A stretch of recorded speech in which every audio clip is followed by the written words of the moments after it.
किसानों के हक के लिए जान की बाजी।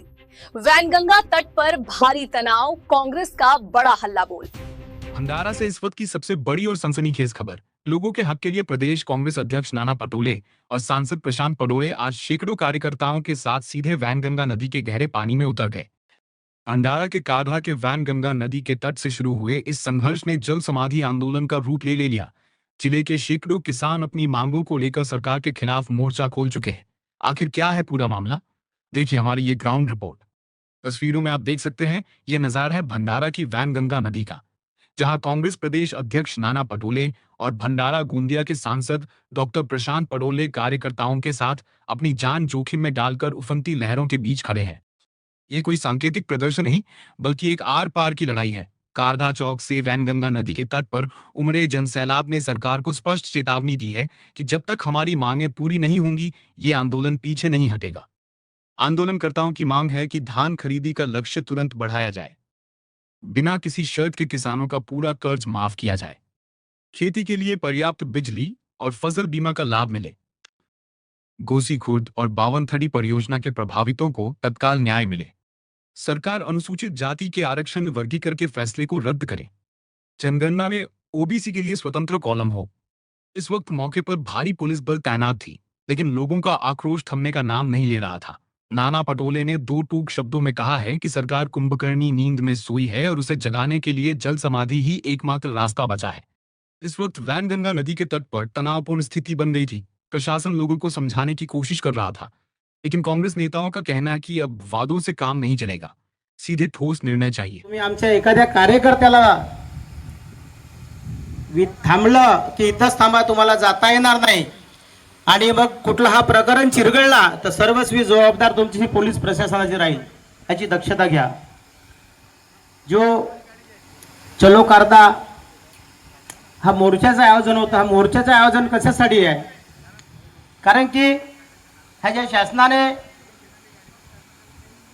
नवीन नियम, महागाई, बेरोजगारी या संदर्भामध्ये जो आपला डिझेल, पेट्रोल, गॅस ही महागाई वाढवली, त्या महागाईच्या विरोधामध्ये आमचे जिल्ह्याचे जिल्हाध्यक्ष मोहन पंचभाई, भंडारा गोंदिया लोकसभेचे खासदार प्रशांतजी पटोले, दिलीप भाऊ बनसोड,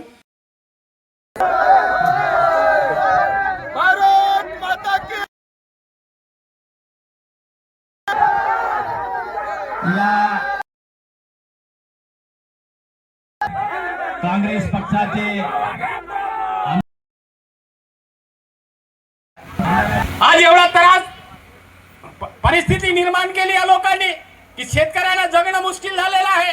हे मोठ्याले भाजपवाले फोकणाऱ्या मारत होते की आम्ही दरवर्षी बोनस देतो। अरे भाजपवाल्यानं आणि अजित पवार गटाच्या राष्ट्रवादीवाल्यानं प्रफुल्ल भाई पटेल कुठं आहे? या वर्षी 31 मार्च गेला, बजेट पारित झाला, 1 रुपया ही बजेट मध्ये त्यांनी प्रोव्हिजन मागच्या वर्षीच्या शेतकऱ्यांच्या धानासाठी केलं नाही। आता हे कुठे गेले जलमान्य धनमान्य नेते? यांना काही नाही, फक्त लूट आणि लूट आहे। आताच आपण या ठिकाणी ऐकलं, असंख्य असे शेतकऱ्यांचे प्रश्न आहेत, त्या शेतकऱ्याच्या प्रश्नाला घेऊन या महाराष्ट्राचं सरकार गंभीर नाही आहे। फक्त हे निवडणुका आल्या, निवडणुका जिंकले, हिंदू मुस्लिम करणे। आताच ओबीसी वरती बोलले, 16 तारखेपासून ओबीसीची जनगणना होणार आहे आणि त्या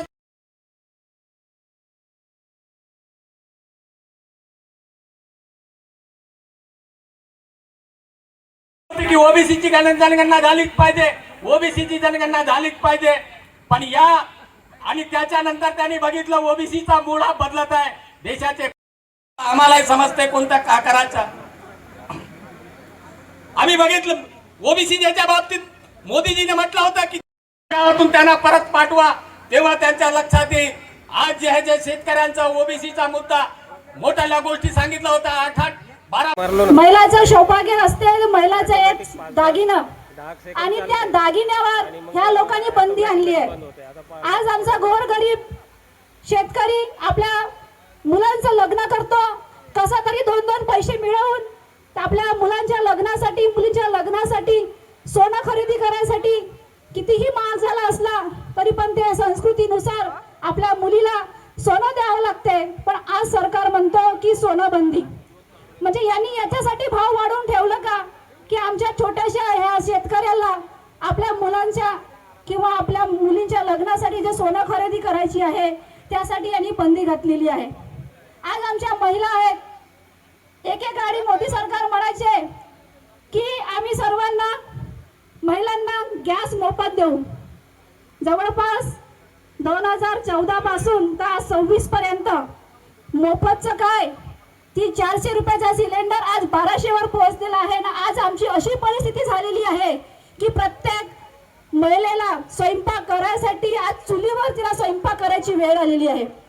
प्रत्येकाच्या खात्यामध्ये म्हणे 1-1 लाख रुपये दरवर्षी आम्ही जमा करू, पण आजची परिस्थिती अशी आहे कोणाच्या खात्यामध्ये 1-1 लाख काय 1 रुपया जमा झाला आहे. आज गोरगरिबांचा विद्यार्थी शिकत नाही.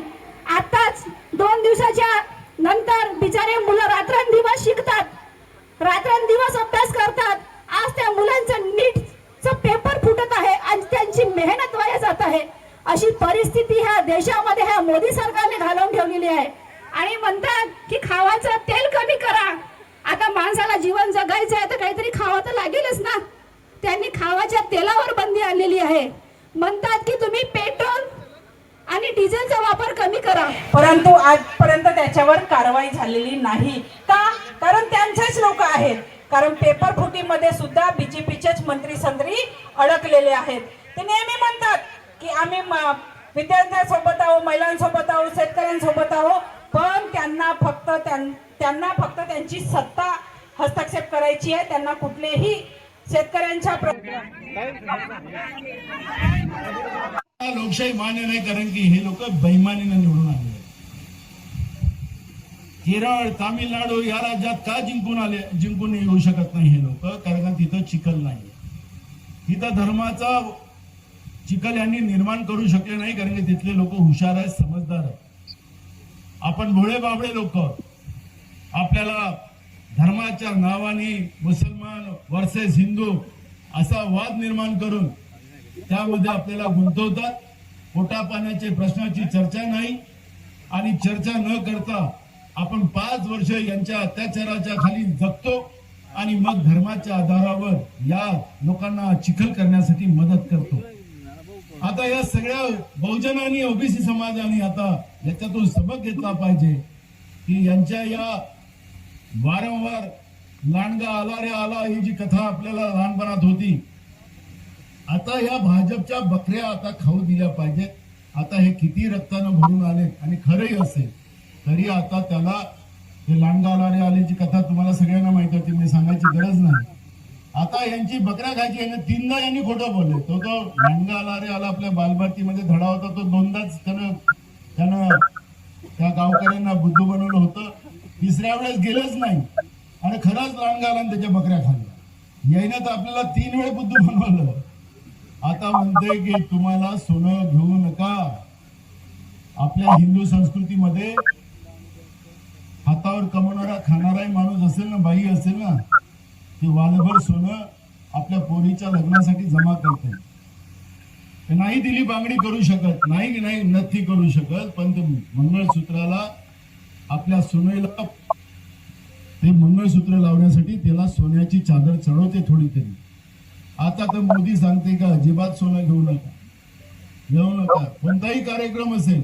आणि हेच सांगत होता मोदी मागच्या वेळेस की काँग्रेस सत्तेत आली तर तुमचा मंगळसूत्र काढून दे. आता कोण काढलं मंगळसूत्र? काढलं त्यांनी. तुमच्या म्हशी घेऊन जाते. अबे तुमच्या आता म्हशी ठेवला नाही आहे ना भाजप करायला. ते म्हशी कापून कारण की गाई नव्हता म्हणे, तर गाईचं मटण नव्हतं, म्हशीचं मटण होतं असं ते सांगतात. म्हणजे म्हशी खाऊन टाकल्या.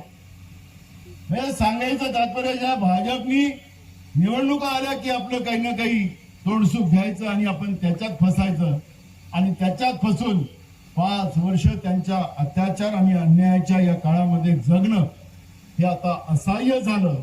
आणि म्हणून गोंदिया आणि भंडारा जिल्ह्याच्या काँग्रेस कमिटीनं हा निर्णय केला आणि या निर्णयाच्या माध्यमातून या जलसमाधीच्या माध्यमातून झोपी गेलेलं झोपेचं सोंग करणाऱ्या नरेंद्र मोदीचं आणि फडणवीसच्या सरकारला जागा करण्यासाठी आणि आमच्या शेतकऱ्यांना नो लिमिट धान खरेदी झाली पाहिजे, मका खरेदी झाली पाहिजे. नीटच्या परीक्षेमध्ये जो खऱ्या अर्थानं ते तर पाप आहे. येणाऱ्या पिढीला उद्ध्वस्त करायची जी व्यवस्था या भाजपने निर्माण केली, एकदा नाही चौथ्यांदा नीटच्या परीक्षेचे पेपर फुटले. लाखो रुपये आपले आई वडील खर्च करतात. मी तर जाहीरनाम्यामध्ये लिहिलं होतं, महाराष्ट्रामध्ये आमचं सरकार आलं असतं तर आम्ही 85% जागा ह्या बगर नीट नाही भरल्या असत्या. कारण की राज्य सरकारचा 85%चा कोटा असतो आणि 15% हे केंद्र सरकारचा असते. ते 15% तुम्ही नीट न भरा, आम्ही 85% जागा या आम्ही 12वीच्याच भरोशावर आम्ही मेडिकलला ऍडमिशन द्यायचा आमचा संकल्प होता. कारण की नीटच्या परीक्षेमध्ये आपण पाहतोय, डॉक्टर व्हायचं असेल तर नीटच्या परीक्षेसाठी तुम्हाला ट्युशन लावावं लागतं. 10-10 लाख रुपये ट्युशनवर खर्च करावे लागतात. ज्याच्या आई वडिलाजवळ असेल त्याचाच पोरगा तिथं डॉक्टर होणार, त्याची पोरगी डॉक्टर होणार. गरीबाच्या सामान्याच्या पोराला तर डॉक्टर होता येणार नाही, अशी व्यवस्था या भारतीय जनता पार्टीच्या मोदीच्या सरकारने निर्माण केली. आता ते पेपर फुटला, पुन्हा परीक्षा होणार. म्हणजे पुन्हा परीक्षा होणं म्हणजेच पुन्हा आई वडिलांवर आर्थिक बोज निर्माण करणं आणि त्या आर्थिक बोजाच्या माध्यमातून तुमच्या पोरांचं आयुष्य बर्बाद करणं हा त्याच्यातला मार्ग. महाराष्ट्रातलं सरकार तर एक नंबर बदमाश. फडणवीसच्या सरकारने काय पाप केलं? ज्या दिवशी नीटची परीक्षा होती त्याच्या पूर्वसंध्येला 12वीचा निकाल लावला. आता निकाल हा शब्द जो आहे सगळ्यांच्या जीवनामध्ये, कोणत्याही वर्गातली परीक्षा आपण दिली, कुठलीही परीक्षा असेल तर आपल्याला निकालाचं जे आपल्यामध्ये भीती असते मनामध्ये, त्या भीतीतून माणूस 1-2 दिवस सावरत नाही. कोणताही निकाल असो, आपल्या निवडणुकीचा निकाल असो, परीक्षेचा निकाल असो, जिंको या हरो, त्याच्यामध्ये माणूस सावरत नाही. पण यांनी काय केलं तर ज्या दिवशी दुसऱ्या दिवशी नीटची परीक्षा होती आणि त्या पूर्वसंध्येला 12वीचा निकाल जाहीर केला. महाराष्ट्रातल्या बहुजनांच्या पोरापोरींना नीटच्या परीक्षेमध्ये जाता यावं नव्हे, नापास झाले पाहिजे, हे पाप जाणून बुजून या महाराष्ट्राच्या फडणवीस सरकारने या राज्यामध्ये केलं. याच्यापेक्षा मोठं पाप नाही होऊ शकत. आणि म्हणून या सगळ्या गोष्टीला आपण घेतलं. मी खूप मोठ्या कहाणी आहे, तर खूप सारं सांगितलं तर आपल्याला रात्र होईल. आणि म्हणून या ठिकाणी आता अपने आंदोलन की शुरुआत होना है। सच आपको छूता है तो इस आवाज को अकेला मत छोड़िए।